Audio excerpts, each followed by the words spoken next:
Botadaf Memchet. Bonjour, aujourd'hui, Bevrat Hashem, on va essayer de parler du Bitachon et Ishtadlut, la confiance qu'on est censé avoir envers Hashem et la tâche qu'on est censé faire et l'équilibre qu'on est censé avoir entre les deux.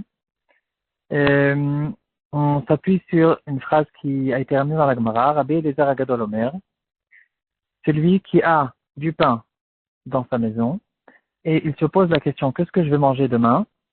C'est quelqu'un qui manque de Emouna. Il manque de Emouna. On ne doit pas se poser la question, qu'est-ce que je vais manger demain? Demain, c'est demain. Demain, Hachem il va me donner tout ce que j'ai besoin et je n'ai pas à me poser ce genre de questions.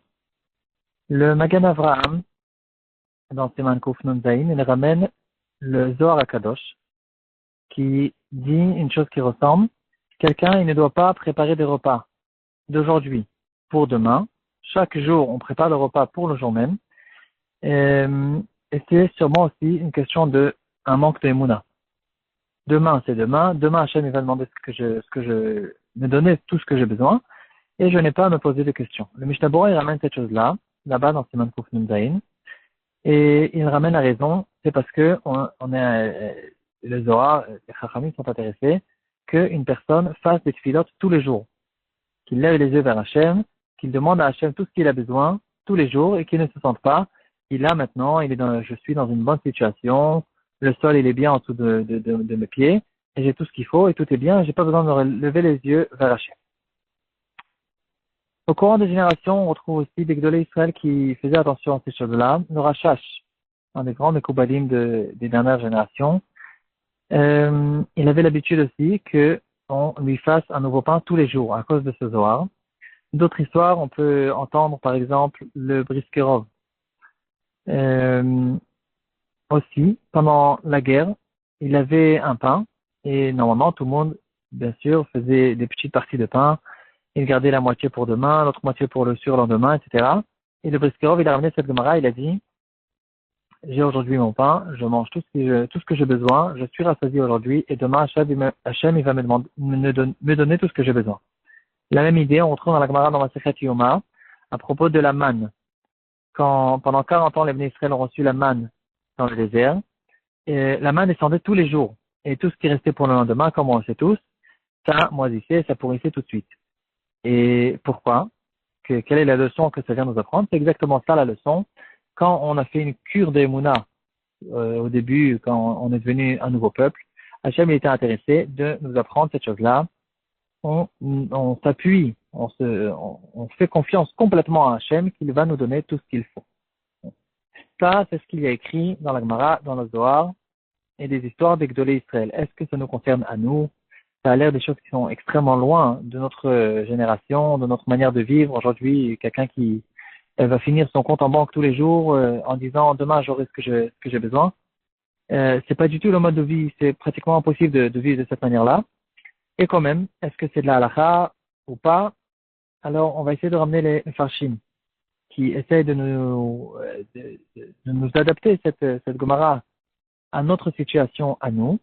Et quand même, on voit quand même certaines proportions comment un bon juif est censé vivre. Le Maharsha dans notre Sugya, déjà, il ramène que c'est pas une obligation. Cette phrase de Rabbi Eliezer Agadol qui dit demain, il a du pain aujourd'hui, il demande qu'est-ce que je vais manger demain, c'est quelqu'un qui manque d'Emouna. Le Maharsha, il dit que ici, c'est un grand degré de bitachon qu'ont les chassidim. La Gemara, elle ramène le pasuk Oshi Hashem ki gamar chassid, qui passe Emonim ibn Adam. Donc, on voit déjà dans le pasuk que la Gemara, elle ramène que ici, la Gemara, elle est intéressée de nous montrer, de nous faire une démonstration d'un degré très élevé de Emouna pour que on sache où essayer d'aboutir. Mais c'est pas, en fait, une obligation. Et même les tzadikim n'ont pas ce degré de Emouna, c'est les chassidim. C'est encore un degré encore plus haut.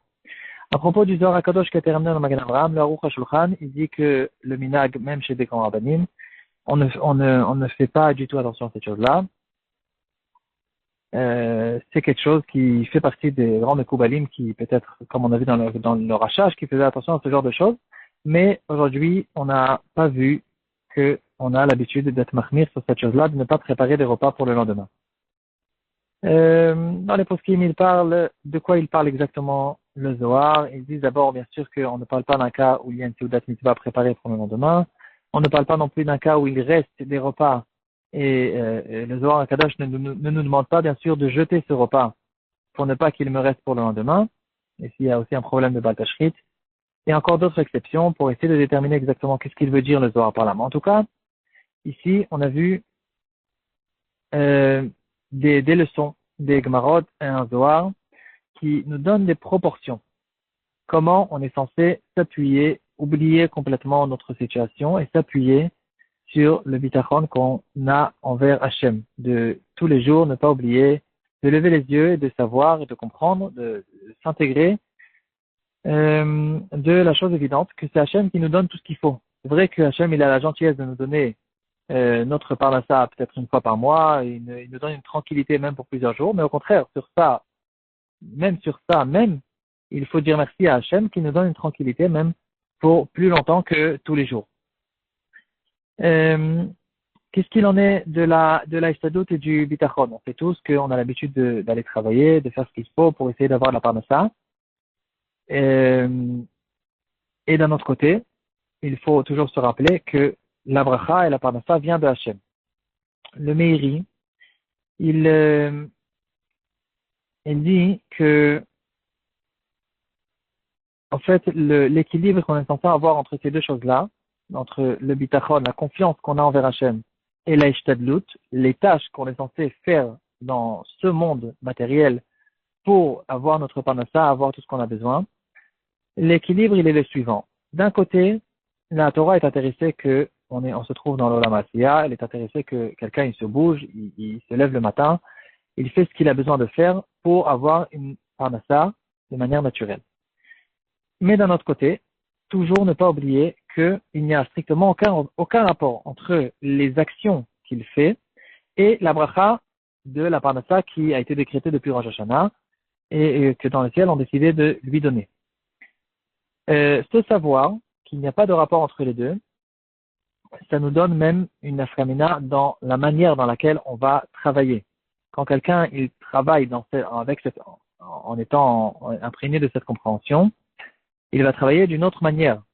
Il ne va pas travailler du matin au soir, il ne va pas se rendre fou pour la parnassa, il comprend que c'est ici une question de un besoin, un devoir qu'on a, un knas qu'on a eu depuis Adam Arishon quand il a fauté.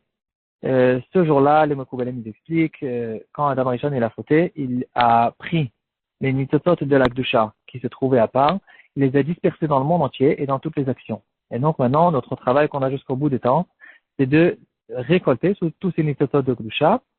En tout cas, c'est un travail, c'est une punition qu'on a eu besoin de le faire. On n'était pas censé, c'était pas quelque chose qui était obligatoire depuis le début de la création. C'est une punition qu'on doit maintenant, on doit aller, on doit travailler pour pouvoir avoir la parnassa. Mais au fait, la bracha qu'on a et la parnassa qu'on a, ça n'a pas du tout de rapport avec l'action qu'on va faire. Mais quand même, les actions doivent être faites. Il y a aussi un midrash, dans Midrash Shochar Tov, c'est un midrash sur Teilim, qui dit, il ramène le pasuk Leman yevachicha Hashem Elokecha, v'chol ma'aseh yadecha asher ta'aseh.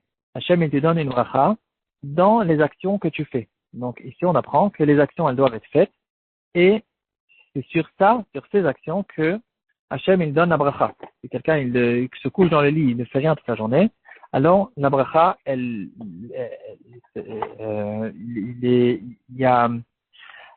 bracha, elle n'a pas sur quoi se reposer. Elle existe, elle est de manière potentielle, elle est censée descendre, mais elle n'arrive pas à se reposer parce que elle n'arrive pas à descendre pour de vrai, à sortir du potentiel au réel, parce que cette personne-là n'a pas fait un ustensile pour recevoir la bracha.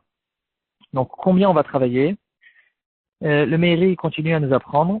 On commence à travailler en comprenant que je fais juste ce que j'ai besoin de faire pour que la bracha elle puisse descendre. Donc, après que j'ai commencé à travailler et que j'ai fait une ishtadlut, j'ai fait la tâche que je dois faire, finalement, c'est tout. J'ai pas besoin maintenant de me casser la tête, de prendre toute ma journée, de me donner toute ma vie pour essayer de trouver la parnassa parce que ça va strictement rien changer à la bracha qu'on est censé recevoir. Le travail principal, comme il est retrouvé dans la Torah, le travail principal de l'époque, c'est quelqu'un qui travaille la terre. Alors, quand il travaille la terre, il sait très bien que s'il reste chez lui à la maison, il n'y a rien qui va pousser. Mais d'un autre côté, après qu'il a labouré et semé, combien de récoltes il aura? De quel, de quoi elle aura l'air cette récolte, etc. Tout ça, c'est une bracha qui arrive du ciel et il peut rester sur le champ, il peut essayer de rôder, de tourner autour du champ, d'arroser 10 000 fois, etc. Ça va déjà plus rien changer. C'est tout. Maintenant, après qu'il a fait ce qu'il a besoin à faire, ce qu'il a besoin de faire, alors il y a maintenant que des tfilotes à faire, se lever les yeux vers le ciel et demander à Hachem qu'il y ait une bracha sur les actions qu'il a fait. Conclusion, le bitachon veut dire la tranquillité de la personne. La différence entre la personne qui a confiance en Hachem et qui n'a pas confiance en Hachem, dit le Chovot Alvarot dans Sha'ar HaBitachon, qui est d'ailleurs un limoud de base pour chaque juif. Il dit, dans la première phrase, qu'est-ce que c'est le bitachon? Si on veut déterminer le bitachon, alors celui qui a un bitachon, celui qui a confiance en Hachem, c'est quelqu'un qui a une tranquillité. Il est tranquille dans sa vie, il sait qu'il fait ce qu'il a besoin de faire, et puis après, tout le reste, c'est Hachem qui va lui donner. Hachem, il va lui donner tout ce qu'il a besoin de faire. Si Hachem, il fait exister toutes les créations, même les animaux, alors bien sûr qu'Hachem, il va me donner à moi, à mes enfants, tout ce qu'on a besoin. Et pour finir, un très grand chidouche. Les gens, ils pensent que la parnassa veut dire la richesse. C'est pas vrai. La parnassa, ça veut dire que j'ai tout ce que j'ai besoin d'avoir. Des fois, on perd un peu nos repères, on perd les pédales. On vit dans un monde où tout le monde recherche la richesse et l'argent et les voitures, etc. Et on peut s'oublier un petit peu de temps en temps. Il faut essayer de nous rappeler de temps en temps que la parnassa ne veut pas dire avoir tout ce que j'ai envie d'avoir, essayer d'avoir une voiture comme mon voisin, une maison comme ceci et comme cela.